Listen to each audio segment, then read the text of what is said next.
What's up, guys? It's Parallax Abstraction, and welcome to PXA Peeks at Oafmatch. Yeah, I've had this in the pile for a little while, actually, and I played a whole bunch of it yesterday. I just kind of picked this out of my backlog and said, alright, I'm going to take a look at this. So this comes to us from a tiny team called Netcore Games, comprised primarily of two people, as you can see right here. But they actually have an interesting pedigree. So this is also the team behind the very long-running sort of online roguelike called Tales of Maj'El, which I've actually also had in my backlog for a long time and have not gotten to covering yet because the game kind of intimidates me a little bit. And this is a much more casual title that the same group has also put out. And, well, it's a match 3 game at its core. It's got a little bit of a goofy story, and it's kind of, yeah, it's like a goofy match 3 title. And when you first take a look at this, you're going to think, oh boy, this looks like something that would have come out on a mobile platform. But actually, it's not. It's only on the PC. Strangely enough, the first thing I did when I did this was grab my phone and go to Google Play and be like, this has to be on there, right? Nope, it's totally not. And it's actually made in the Unreal Engine to boot, which is even stranger. But yeah, it's a match 3 RPG. Now, there's been a few of those over the years. I mean, the one that's going to come to mind that everyone's going to think of is Puzzle Quest, obviously. That's kind of the gold standard. But you don't really see that much anymore. This is kind of like that. But it's got a lot going on, actually. It looks fairly simple, but it boasts on the Steam page, it says there's over 60 weapons, 30 characters, as you can see here, 30 different characters that you'll meet over the course of the story, dozens of different monsters, and a campaign that spans 30 plus hours and has a New Game Plus option. And all that for $6. And I was like, whoa, that's kind of crazy. And I could believe it, actually, because, so this is the first map here. I played this for almost 4 hours last night. Now, granted, I 3-starred all the levels, but I played this for about 4 hours last night and opened the second area, which is this one here. There's presumably the whole rest of this map left. So that's pretty significant, and that is actually a lot of content. So I thought that was kind of interesting. So you get a lot of stuff for your money, potentially. But I have to say, I'm really of two minds about this game. It's interesting in some ways and has a neat take on match 3. On the flip side of that, I think its production values are kind of hit and miss. And it's a match 3 including everything that I really don't like about match 3. So I'm going to show you what I mean there. So I'm going to zip back to an old level here. So as you can see, every level has 3 stars. That's another reason I thought this was a mobile game, to be frank with you. Alright, so we're going to fire this off here. So yeah, also you're going to hear rather interesting change in music. Another thing I noticed about this, all of the music and sound effects are all actually royalty-free. All the music in this are cuts from Incompetech, which if you're even remotely involved in YouTube, you probably know who that is. Creative Commons music person, makes a lot of tunes that a lot of YouTubers use. So I thought that was rather interesting to boot. So as you can see here, at its core, it's a match 3 game, but there's actually a lot to this. So you see down here on the left, we have these 7 different gem types. So these are all different kinds of mana. And you're going to see here, corresponding on the left side, I have different weapons on my different characters, which are colored to one of those different mana types. So you gain mana by matching gems of a corresponding color, and when you have enough, you can use your weapons. Making matches, and in particular making bigger matches, also does damage to enemies as well, but using your weapons is the principal way you're going to really take guys out. And beyond that, there's also black mana, which is these guys right here. When you get a certain amount of those, it triggers what's called an arena, an arena event, basically, or an environmental event, something like that they called it. Every match that you go into has something that this black mana triggers. It's an event that will do different things to you or the enemies, and it's specific to the area that you're in, so it will trigger that. So, alright, so we're just going to get at this here. So our goal is to take these guys out. Now, I'm going to tell you right now that I'm exceptionally over-leveled for the area that we're in, even though I'm on 3 stars. So I'm probably going to stomp all over these guys. So there's only 2 enemies here. These are kind of like mobs or creeps. These are very low-level guys. All they do is, when a certain amount of mana is accrued, which basically they get a little bit from when you match gems as well. So the mana has kind of an area of effect, if you will. When they have enough here, they will drop out an attack, and that attack turns one of the gems on a timer, as you can see. If you don't clear that gem by the time it hits 0, it explodes and does damage. Now, in this early part of the game, where I am very over-leveled, it's doing very little damage to me, as you can see. In later levels, those things will absolutely ruin you, so you have to really be careful of that. So you see I got 5 stars there, so I got an extra turn. Also, we got 10 black mana, and that was the effect, was the sinkhole, which basically made all the green gems disappear and fill in a whole bunch of new ones. That can be to your benefit or not. So you can also see here that I've got enough red mana now that I can use my Oath Sword. Did 250 damage, that guy's done. And by doing that, it turns another gem here into a wild gem, which will cause it to do 2 times damage, or you can see when matched with terrain gems, multiple terrain mana rewarded by 2. So the one thing that's nice about this is this game is very good at explaining everything. It only gives you a minimal amount of tutorial messages in the first few levels, and then beyond that, they have tooltips for nearly everything. So you see you can hover over your characters and get statistics. You can hover over all your weapons and get statistics, all the mana types, the enemies, everything. So anytime you need to know something, you really just got to point your mouse at it and it'll tell you what you need to know, which is nice. You know, it's accessible in that regard, and it never leaves you guessing. Okay, so we wrecked those guys. That was pretty much trivial, right? All right, well, let's go to something a little bit later on here. So, yeah, let's take a look at this. So this is actually the last level of the area. Actually, you know what? Let's do something different. So in this main area, and I'm presuming in other areas as well, there's a thing called the arena. This is a more or less a wave-based survival mode that you can go into. It's up to 20 waves, and if you can get to the end of it, you get to keep all the gold you've earned. If you retreat or you die, you lose all the gold, and treasure chests will drop during this, and those that you pick up, if you retreat or complete it, you get to keep all the treasure that you pick up. Otherwise, if you die, you lose it all, so it's kind of a risk-reward thing. And as you can see here, so here's the environmental effects. You actually get to choose this when you're in the arena. So you see here, when a party reaches 10 black mana, a swarm of bats disorients the enemy team, stunning them. There's Boulder Smash, there's Dust Devil, Falling Tree. A Falling Tree scatters the enemy party, having all their mana. There's the Sinkhole. Pleasant Breeze is kind of just a little magic boost. Destroying 3 of the enemy team's special gems. Let's try the bats one, actually. Something that stuns them seems kind of cool. Okay. So you can see here we have a little bit more of a challenge on our hands. These guys are quite a bit stronger, and the strength of these waves will amplify as you go. And as we complete a wave here, I'm going to show you the other main thing that you're going to run into. And you don't run into this in every level, but you will run into it in later ones as they get more difficult, which is that you will actually run into more characters like you. So characters that, as opposed to creeps, which just have the sort of one attack where they transform a gem and it explodes, these are characters that actually will have their own weapons and that can also match gems as well. And that's where the game starts getting really interesting, because rather than just trying to stay ahead of what these guys are going to do, you have to start countering basically the enemy's own attempts at matching gems and disrupting the board, and the fact that the enemies will not only attempt to gain more statistics and abilities for themselves, they will often match gems in such a way that is designed less to benefit them and more to disrupt you. So you have to be careful about that.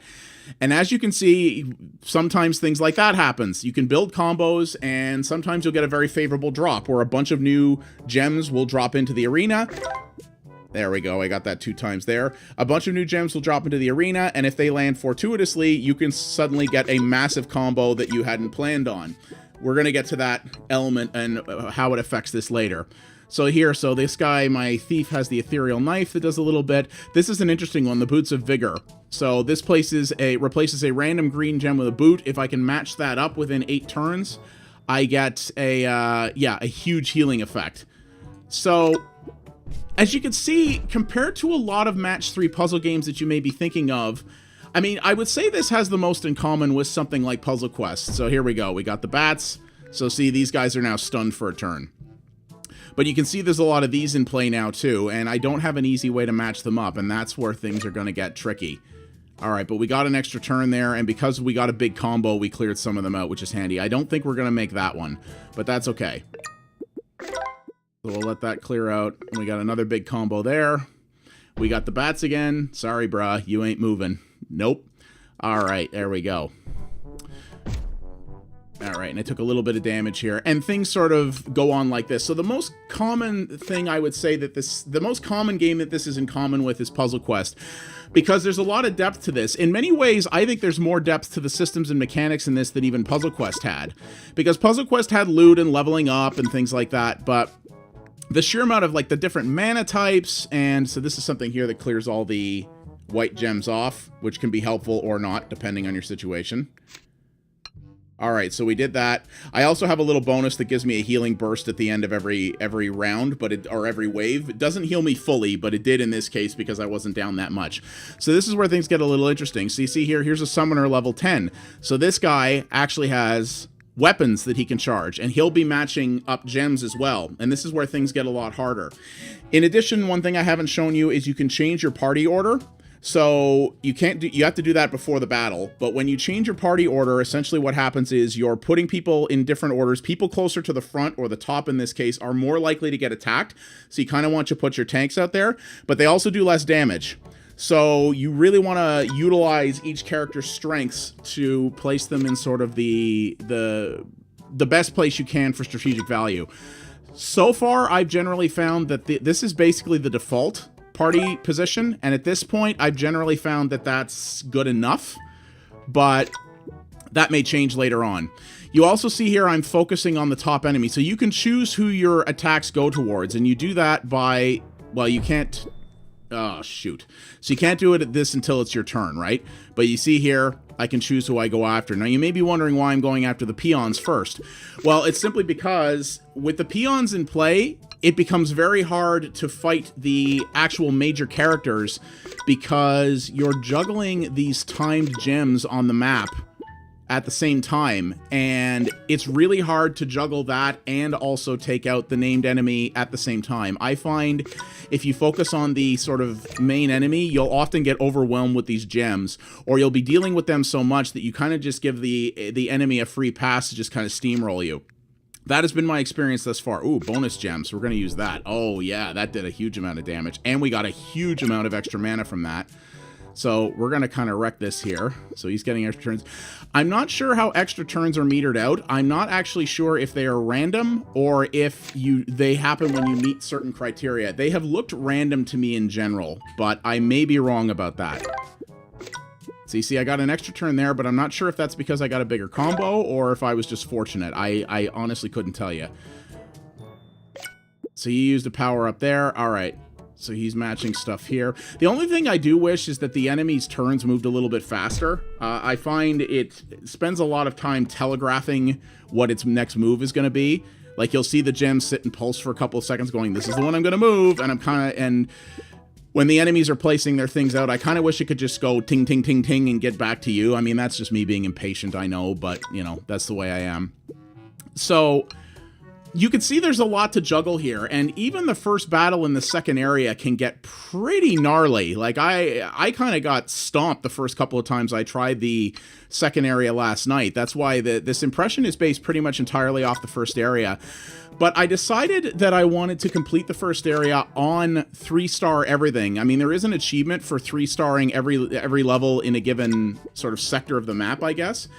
But the main reason I wanted to do it was I wanted to see how hard things really got and how hard you had to push yourself and, in particular, strategize in order to experience this game on its hardest setting, because you can play it on easy, and it's not a pushover even there. Sometimes even on easy, things can get a little tricky. Medium is a good challenge, but I wanted to see just how nuts it got on the highest difficulty, and it most certainly does get nuts. So you can see here we're already kind of getting stepped on a little bit here. I don't know, okay, I don't know why he doubled that. I don't think that affects stacks, so that may have not been ideal. That may have been a rare slip-up for the AI that I've not seen before. So, alright, here we go. So we got a little bit of space here. And yeah, you're seeing how this is juggled. It's very interesting. There's a lot of...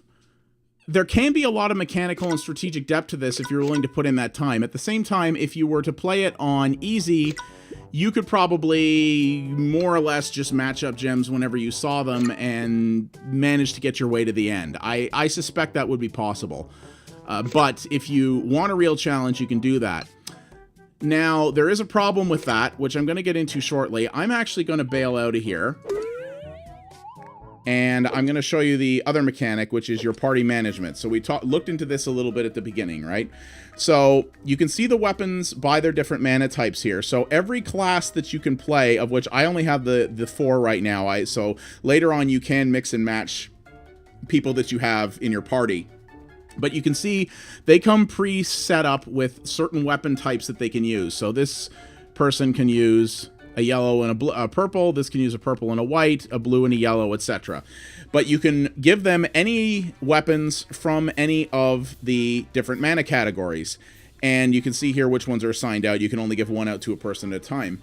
So you can really sort of mix these up and change your strategy based on that. I played with some of these a little bit. I found this one works pretty well. I'm not a big fan of this dart trap.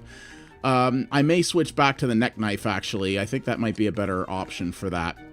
But you can mix and match that and change your strategy up that way. And you also have potions, so these are the things that you can use at different stages. So you can pick 2 different potions, and these effects happen. I think the way it works is this one's at the start of the match, and this one's after every round, or it may be both. I may be wrong about that. Sorry if I screwed that up. But you see here, you can increase the strength of every character, and that I might actually do as opposed to the mana, because that could be useful. And there is a leveling up mechanic, but all the leveling mechanic is this train button. When you get enough money, you hit train, everybody goes up a level. And as far as I can tell, it's everyone in the entire game, so you don't have to be playing them. Because this guy here joined my party quite a bit later than these other characters, but it's the same level.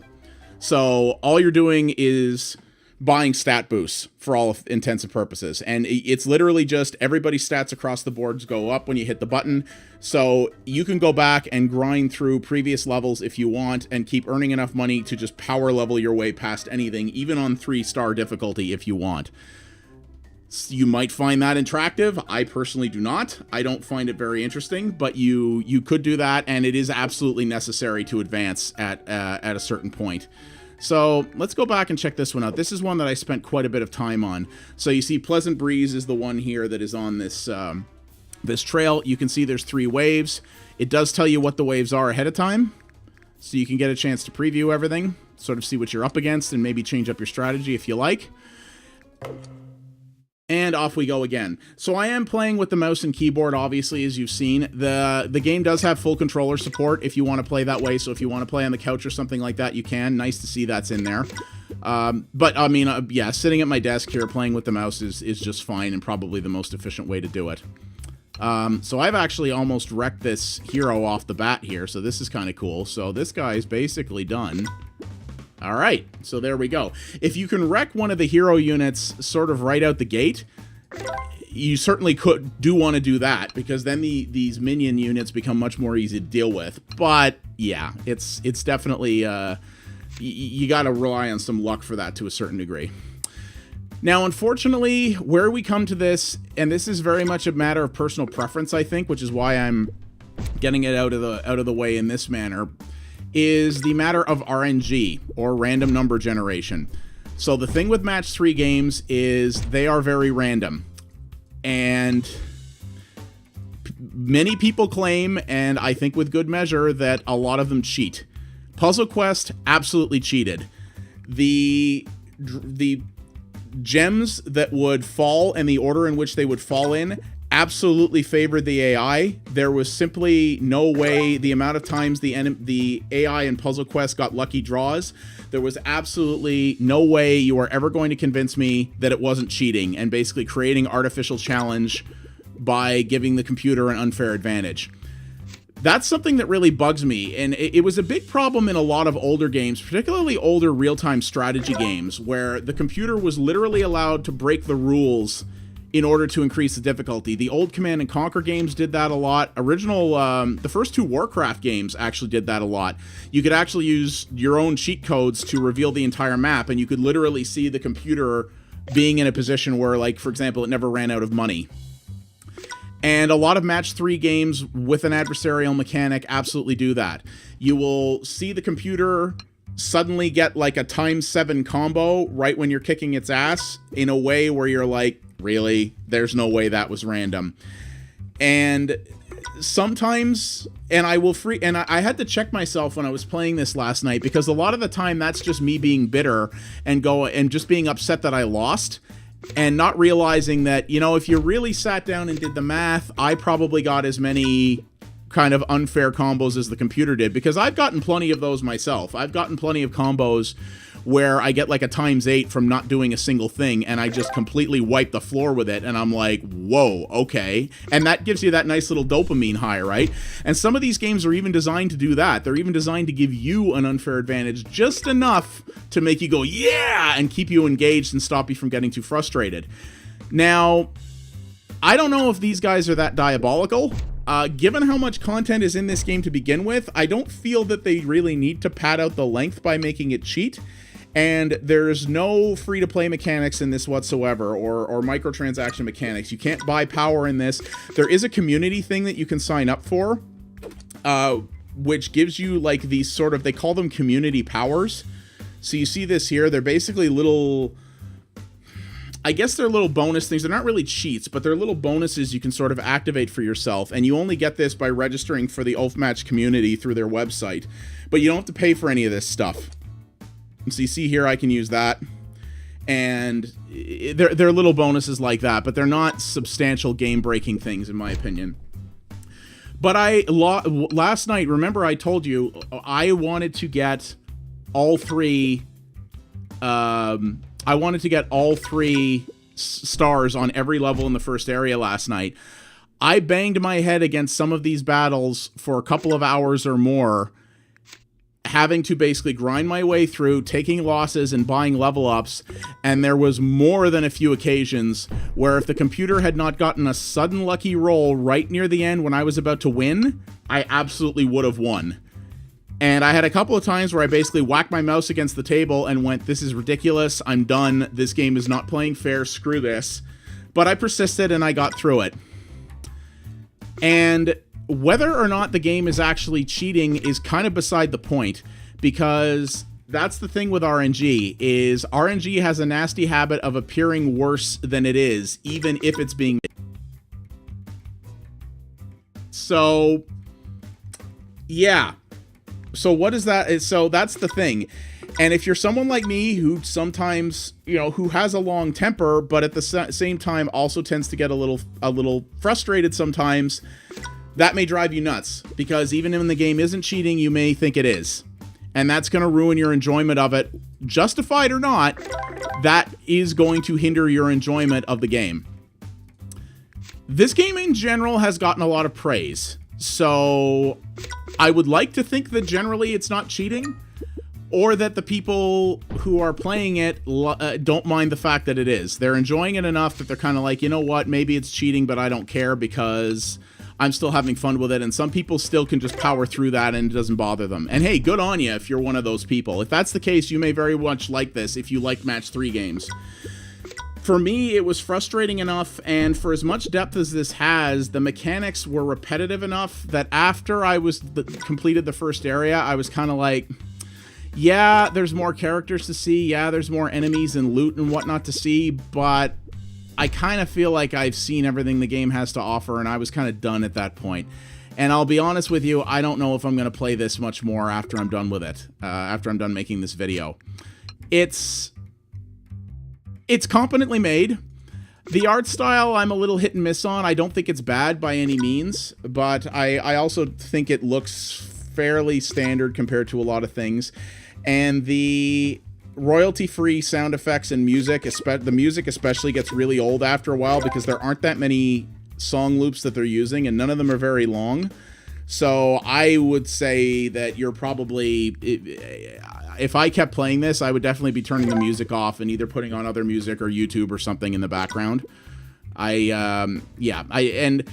But the same time, it's an inexpensive title, you know, $6 US for a game that could have 30 hours worth of content. If you're someone who likes Match 3, that is a lot of freaking Match 3.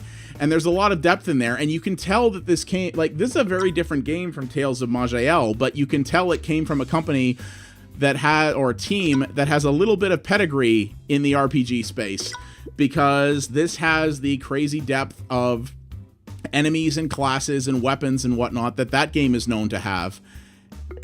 but they did it in a match 3 game, which is very impressive for a title that was made by only 2 people at the same time. So that's kind of my take on it. It's, you know, it's a good match 3, and match 3 as a genre as a whole is kind of dead, at least in this sort of RPG way. Like Puzzle Quest died a long time ago. You know, you want match 3, it's mostly free-to-play garbage like Candy Crush now, which is kind of a real shame. So it's nice to see one of these that actually has some depth and that isn't, you know, a scum factory like everything King makes.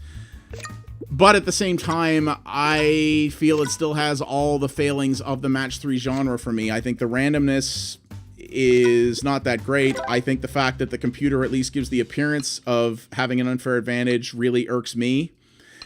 And I think the production values could be a little better. But, yeah, for the amount of content that's in this, $6 is a freaking steal. There's no doubt about it. Yeah, if you can get by with the production values and just some things like, I really don't like their font treatment in this. I think this font looks very generic and kind of looks cheap. It is a little petty, and at the end of the day, is it going to affect your enjoyment of the game very much? Probably not. But as someone who's a bit of an enthusiast for games, those are the kinds of things I notice, right? But that's not necessarily the audience they were going for with this. But if you were a big fan of Puzzle Quest, and for as much as that game cheated, I really enjoyed it. I thought it was a really cool title. There's definitely DNA of that in this. And I prefer the production values of Puzzle Quest, but there's no doubt there's a lot to like in here if you like that. And as I said, there is a story, but it's pretty throwaway. I mean, you just click through these little text boxes and it's, you know, it's not all that interesting. So, but it's neat that it's here anyway. So yeah, that is Oafmatch, developed by Netcore Games in 2017. It is $6 US on Steam. There is nowhere else to get it, amazingly. Maybe it'll make it to mobile platforms someday. I think it would be very much at home there. Yeah, you gotta like match 3 and the good and the bad that comes with that. But if you do, this'll keep you busy for a good while.